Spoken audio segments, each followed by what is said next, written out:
सरकार ने तो अभी अग्निपथ लाया है और सरकार ये 10 लाख नौकरियां भी देने वाली है, तो आप क्यों प्रोटेस्ट कर रहे हो?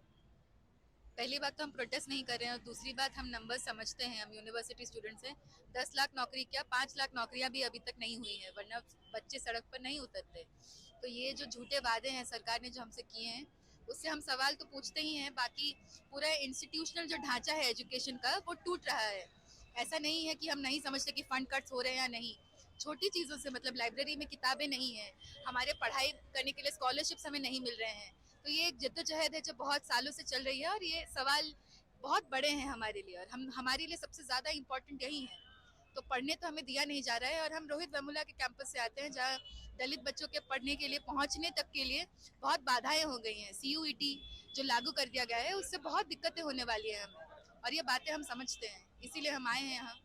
लेकिन सरकार अभी अग्निपथ लेके आई है, जिससे कि नौकरियां मिलेंगी ज़्यादा से ज़्यादा युवाओं को और बेरोजगारी कम होगी, ऐसा सरकार आप कहती एक है। बात बताइए, अगर बेरोजगार बच्चों को नौकरियां मिल रही होती तो बच्चे क्यों उतरते सड़क पे? क्यों उन्हें इतना क्रोध आता कि वो ट्रेन चलाते? उस बात समझते हैं, वो समझदार हैं। परीक्षा के लिए वो तैयारी कर रहे हैं, एग्जाम वगैरह दे रहे हैं, तो ये बातें वो समझते हैं और हम उनके साथ खड़े हैं। ठीक है, धन्यवाद। ये आपका जो है, ये आपका क्या है? प्रोटेस्ट है, समर्थन है, ये क्या ये है, आप बताएंगे? ये राहुल गांधी को समर्थन देने के लिए आए हैं हम। बीजेपी आज की इस टाइम में जो नफरत की राजनीति कर रही है, उससे देश को नुकसान पहुंच रहा है। महंगाई बढ़ती जा रही है पर कोई मुद्दा नहीं दे रहा। हिंदुत्व को पुश किया जा रहा है, तो राहुल गांधी से उम्मीद है कि नया चेंज आएगा। हाँ, लेकिन ये आपने रोहित मैं बोल वेमुला रहा हूँ का ना, ये मैं बोल रहा बारे में हूँ। आज जो हम लोग यहाँ पर एकत्रित हुए हैं भारत जोड़ो यात्रा के संबंध में, इसका सबसे प्रमुख उद्देश्य ये है कि जिस तरह से इस देश के अंदर में नफरत बढ़ रही है, कहीं ना कहीं इस नफरत को कम नहीं, इस नफरत को खत्म करना है। तो उसकी नींव हम लोगों ने आज रख दी है। भले इसके लिए 5 साल लगे या 50 साल लगे, तो इसका मेन उद्देश्य हम लोगों का ये है कि इस देश के अंदर एक कम्युनिटी को दूसरे कम्युनिटी से जो लड़ाने का कोशिश किया जा रहा है, हिंदू को मुसलमानों से लड़ाने की कोशिश किया जा रहा है, और उसके अपार्ट फ्रॉम दैट जो इस देश के अंदर जो जितनी बेरोजगारी है, महंगाई है, तो इन सब के खिलाफ हम लोग आज तो एकत्रित हुए हैं। इसका ये वेमुला और पेन स्वामी से क्या संबंध यस है? यस, रोहित वेमुला, हम लोग चाहते हैं कि रोहित वेमुला को जस्टिस मिले। जिस तरह रोहित वेमुला के साथ गलत हुआ, ये एक्चुअली हैदराबाद सेंट्रल यूनिवर्सिटी के एक स्कॉलर थे, वो वहाँ पर PhD कर रहे थे, और उनके साथ जो कास्ट डिस्क्रिमिनेशन हुआ, क्यों? क्योंकि वो एक दलित कास्ट से बिलोंग करते हैं, ठीक है, जिसके कारण जो वहाँ की एडमिनिस्ट्रेशन है, मतलब SCU की, उनके साथ जिस तरह से जो क्या बोलते हैं, कास्ट डिस्क्रिमिनेशन किया गया, तो उसके लिए हम लोग जस्टिस के लिए यहाँ पर हम लोग सब एक हुए हैं, ताकि उन्हें जस्टिस मिल सके, जो आने वाली पीढ़ी हो। तो ये यात्रा और इसका क्या संबंध है? मतलब सरकार से आप जस्टिस मांगेंगे ना? एग्जैक्टली, सरकार से जस्टिस मांगेंगे। हाँ। तो हम लोग जो यहाँ पर एकत्रित हुए, हम लोग उसके लिए सॉलिडिटी शो कर रहे हैं। अच्छा। ठीक है, हाँ, ये यात्रा यस एग्जैक्टली।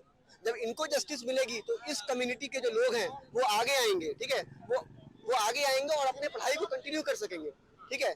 अब जिस तरह से इनकी हत्या कर दी गई, एक तरह से पॉलिटिकल हत्या कहा जा सकता है इसको, तो इस हत्या से कहीं ना कहीं जो इस कम्युनिटी के लोग हैं वो आगे नहीं आ पा रहे हैं। क्यों? क्योंकि सरकार इन ऐसे लोगों को जस्टिस नहीं दे पा रही है, ठीक है। तो ये सारा का सारा जो है एक है, इस बात को आप समझिए, ठीक है। ये हाँ अमल, कुछ बोलोगे? ये यात्रा को आप कैसे देखते हैं? युवा कैसे देखते हैं ये यात्रा को आप?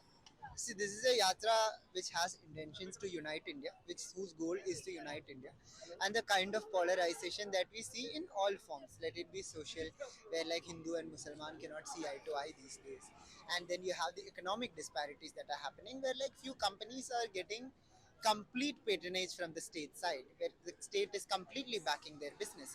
This is not the principles that we owed to when we started with the new economic policy in 1991, or like before the welfare state policies that we used to follow. We are not following any of that these days. But right now, what is happening also is that the relationship between the Union of India and the states of India are also under threat. So we think that it's a very important thing that as young women and men of this country, we also unite along with this yatra and participate in it. We are from Hyderabad Central University campus, the campus of Rohit Vemula, who was the victim of the Hindutva hatred of caste discrimination, where a union minister directly involved in the institutional murder of a PhD scholar, a Dalit student. So we think that it's very important for us to join, and we think that this yatra will be transformative in India's politics. लेकिन ये सरकार तो कह रही है कि ये जो देश है विश्व गुरु की तरफ जा रहा है और 5 ट्रिलियन इकोनॉमी की तरफ जा रहा है, आप क्यों विरोध कर रहे हो? अरे आप ऐसा सोचो, ये 5 ट्रिलियन इकोनॉमी के बारे में पी चिदम्बरम जी ने राज्यसभा में एक स्पीच दे दिया जी कि if you are growing at 7% real growth, the nominal growth will be around 12%. Now your total GDP is around 1.5%. You give it time till 2024-25, it will without COVID, it would have anyway gone up to 5 trillion. Ab ye 5 trillion, you don't tell me this is moon landing, people coming, no, nothing. That is all drama. This jumle basi we have seen more than enough, and we will not, like India's voters will not fall for it as we go along.